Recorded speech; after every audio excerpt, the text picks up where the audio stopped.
اب ایسا کریں کہ قرآن کے شروع میں ہی ہم جو ہے ابتدا سے ہی بات کرتے ہیں. سورہ بقرہ جو ہے اگر آپ کھول سکتے ہیں سورہ بقرہ کھول لیں. جی تو یہ دیکھیں سورہ البقرہ جو ہے یہ کہاں سے شروع ہو رہی ہے؟ یہ شروع ہو رہی ہے الف لام میم ذالک الکتاب لا ریب فیہ ھدی للمتقین. یہ پہلی دو آیات ہیں سورہ البقرہ کی. لیکن ان کے اوپر بات کرنے سے پہلے آپ کو یہ علم ہونا چاہیے کہ یہ سورہ البقرہ یعنی الف لام میم سے لے کر آگے والناس تک یہ کیا ہے، کیا لکھا ہوا ہے. تو آپ کے اوپر واضح ہوگا کہ جو جسے آپ کہتے ہیں سورہ الفاتحہ، سورہ الفاتحہ، سورہ الفاتحہ جو ہے جو کہ 7 آیات ہیں، ان 7 آیات کی باقی پورا قرآن وضاحت ہے. ان 7 آیات کی باقی پورا قرآن وضاحت ہے. یعنی آپ یہ دیکھیں، غور کریں کہ جو لوگ یہ کہتے ہیں کہ قرآن میں صلاۃ کا ذکر تو ہے، حکم تو ہے، تفصیلات نہیں ہے، قرآن میں حج کا حکم تو ہے، تفصیلات نہیں ہے، قرآن میں زکوٰۃ کا حکم تو ہے، تفصیلات نہیں ہے، یا اس طرح باقی جو کچھ بھی ہے ذکر تو ہے، تفصیلات نہیں ہے، غسل کا ذکر تو ہے، تفصیلات نہیں ہے. میں ان لوگوں سے سوال کرتا ہوں کہ اے عقل کے اندھو، اگر تمہاری لاجک کو مان لیا جائے تو پھر سورہ الفاتحہ کیا ہے؟ سورہ الفاتحہ صرف وہ 7 آیات ہیں جن کی تفصیل آگے پورے کا پورا قرآن ہے. پورے کا پورا قرآن ان کی تفصیل ہے. کن کی؟ سورہ الفاتحہ کی جو 7 آیات ہیں سورہ الفاتحہ کی. اب میں آپ سے پوچھتا ہوں کہ کیا سورہ الفاتحہ میں آپ کو لفظ الصلاۃ ملتا ہے؟ اگر ان عقل کے اندھوں کے سامنے باقی قرآن چھپا دیا جائے، صرف سورہ الفاتحہ رکھی جائے، اور سورہ الفاتحہ کو یہ خود مانتے ہیں. محمد نے کیا کہا تھا؟ محمد نے کہا تھا جان لو یہ جو سورہ الفاتحہ یہ کیا ہے؟ یہ ام القرآن ہے. ام القرآن، ام القرآن کا مطلب کیا ہے؟ یہ قرآن کی ماں ہے. باقی پورے کا پورا قرآن جو ہے اس سے جنم لیتا ہے، اسی سے وجود میں آتا ہے. مطلب کیا؟ یعنی اسی سے نکلتا ہے. ان 7 آیات سے باقی سارا قرآن نکلا ہے. تو اب میں آپ سے سوال کرتا ہوں، جب سورہ الفاتحہ ام القرآن ہے تو پھر باقی قرآن رکھے سائڈ پر، ان ملاٹوں کے سامنے صرف سورہ الفاتحہ رکھیں اور ان سے پوچھیں کہ کیا تمہیں اس میں لفظ الصلاۃ ملتا ہے؟ کہ تمہیں اس میں صلاۃ ملتی ہے؟ تو یہاں تو الصلاۃ نہیں ملے گی. ان کو پوچھے زکوٰۃ ملتی ہے؟ وہ بھی نہیں ملے گی. کیوں؟ ان 7 آیات میں کیوں یہی ملے گا؟ جناب قرآن یہ سورہ الفاتحہ میں کیا ہے؟ الحمدللہ رب العالمین الرحمن الرحیم مالک یوم الدین ایاک نعبد و ایاک نستعین اہدنا الصراط المستقیم صراط الذین انعمت علیہم غیر المغضوب علیہم ولا الضالین. ان کو صرف یہ ملے گا. یعنی ان کو کیا ملے گا؟ ان کو ایک لفظ ملے گا الحمد، آگے للہ رب العالمین، کتنے ہو گئے؟ 4، الرحمن 5، الرحیم 5، مالک 6، یوم 7، دین 8، ایاک 9، نعبد 10، و ایاک وہی آ گیا پیچھے، نستعین 11، اہدنا 12، الصراط 13، المستقیم 14، پھر صراط پیچھے بھی گزر گیا، الذین 15، انعمت 16، علیہم 17، غیر 18، المغضوب 19، علیہم جو ہے پیچھے گزر گیا، آگے ولا 19 اور ضالین 20. ان کو تو 20 الفاظ ملیں گے سارے.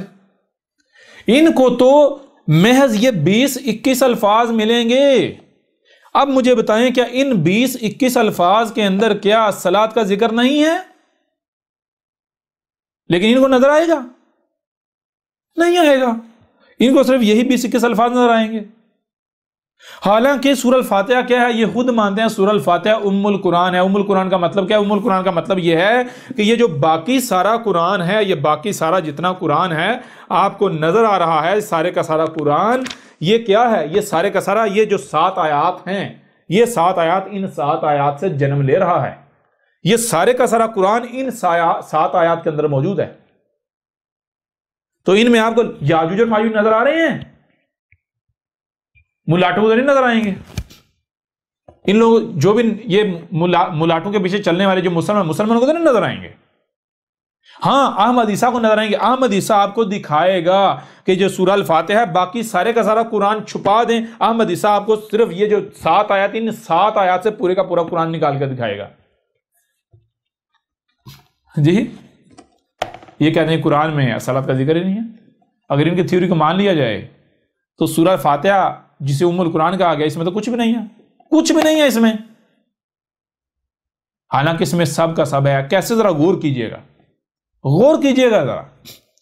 الحمدللہ رب العالمین کہاں سے ابتدا ہو رہی؟ الحمدللہ رب العالمین. الحمدللہ، الحمد مخصوص حمد ہے کس کے لیے؟ الہ کے لیے ہے. الہ کے لیے، اس کے علاوہ کسی کے لیے حمد ہے ہی نہیں ہے. یہ کیا بات کی جا رہی ہے؟ اس کے لیے سب سے پہلے آپ کو حمد کو جاننا ہوگا. حمد کیا ہے؟ حمد کہتے ہیں مثال کے اوپر کوئی بھی کام کرنا، کچھ بھی کرنا تو اس میں ہر لحاظ سے پرفیکشن کا ہونا. آپ جو جی چاہے کریں، آپ کو اس میں کسی بھی قسم کی کوئی خامی، کوئی خرابی نظر نہ آئے. ٹھیک ہے جی. تو الحمد، جتنی بھی حمد ہیں جس کو آپ حمد سمجھتے ہیں ان کو ایک دوسرے پر ترجیح ہے. جو سب سے ٹاپ پر آتی ہے جس میں خرابی کا تو تصور ہی نہیں کیا جا سکتا، ایک رائی برابر بھی، اسے کیا کہتے ہیں؟ اسے کہتے ہیں الحمد. اچھا، الحمد کس کے لیے ہے؟ للہ.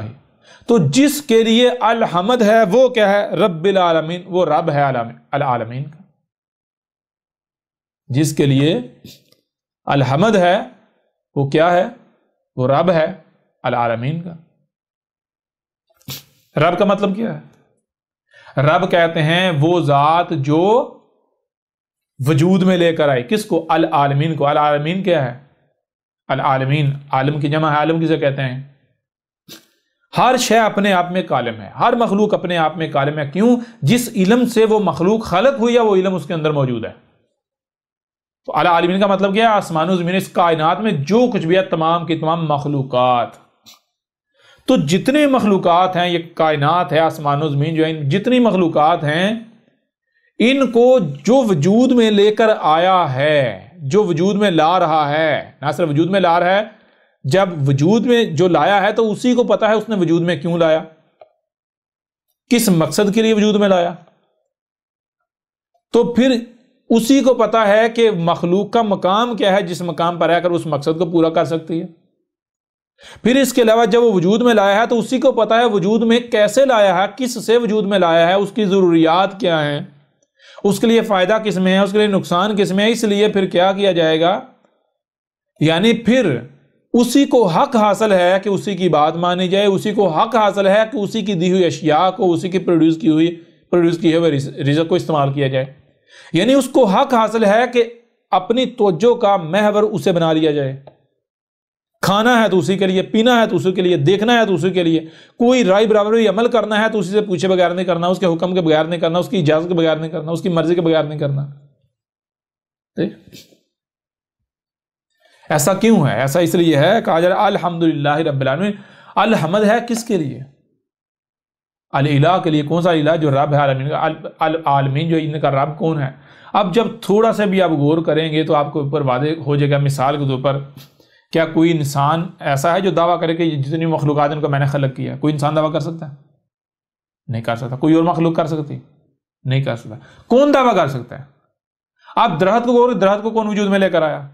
تو آپ کے اوپر واضح ہو جائے گا یہی کائنات وجود میں لے کر آئی. یہ جو کائنات ہے، زمین اپنے مقام پر رہتے ہوئے اپنی ذمہ داری پوری کر رہی ہے، سورج اپنے مقام پر رہتے ہوئے اپنی پوری ذمہ داری پوری کر رہا ہے، چاند اپنے مقام پر رہتے ہوئے اپنی ذمہ داری پوری کر رہا ہے، بادل، ہوائیں، سمندر، اس طرح اسپیس، یہ کائنات، اس کائنات میں جتنی مخلوقات ہیں، ہر مخلوق جب اپنے اپنے مقام پر رہتے ہوئے اپنا اپنا مقصد پورا کرتی ہے تو گویا کہ یہ کائنات ایک وجود ہے. تو یہی کائنات رب ثابت ہوتی ہے، یہی کائنات خالق ثابت ہوتی ہے. جب یہ کائنات رب ثابت ہوتی ہے تو پھر اسی کائنات کو یہ حق حاصل ہے کہ یہی خلق کرے، یہی کسی مخلوق کا مقصد طے کرے، اسی کی بات مانی جائے، اس نے جو کچھ بھی دیا اسی کے لیے استعمال کیا جائے، اس کے خلاف استعمال نہ کیا جائے. تو یہ اب تھوڑا سا بھی آپ غور کریں گے تو آپ کے اوپر یعنی کہ انتہائی حیران کن حقائق جب کھل کر واضح ہوں گے. وہ کیا واضح ہوں گے؟ وہ یہی کہ رب العالمین یا رب العالمین کون سامنے آئے گا؟ رب العالمین یہی کائنات سامنے آئے گی. اور کائنات جو اسی کے لیے الحمد ہے. کائنات کے علاوہ اگر کوئی بھی اس کائنات کی ضد بنتا ہے اور وہ عمل کرتا ہے، کہیں بھی کوئی چھیڑ چھاڑ کرتا ہے تو پھر الحمد دور کے بعد حمد نہیں ہوگی، پھر خرابیاں ہوں گی، تباہیاں آئیں گی، فساد ہو جائے گا. صرف یہ جو پہلی آیت ہے اس میں غور کریں تو سب کچھ آپ کو نظر آ جائے گا، سب کچھ نظر آ جائے گا، ٹھیک ہے جی، سب کچھ نظر۔ جب یہی کائنات رب ثابت ہوتی ہے تو کیا کائنات اجازت دیتی ہے؟ جب آپ کائنات میں غور و فکر کریں تو آپ کے اوپر واضح ہے کائنات ایک رائی برابر بھی اپنی ضد بننے کی اجازت نہیں دیتی۔ کائنات اس بات کی اجازت نہیں دیتی کہ کوئی اس کی ضد بنے، اس کے ساتھ کوئی دشمنی کرے، کوئی دشمنی کرتا ہے تو کائنات اسے قلم کر دی، مٹا دیتی ہے، ذلیل و رسوا کر دی، نشان عبرت بنا دیتی ہے۔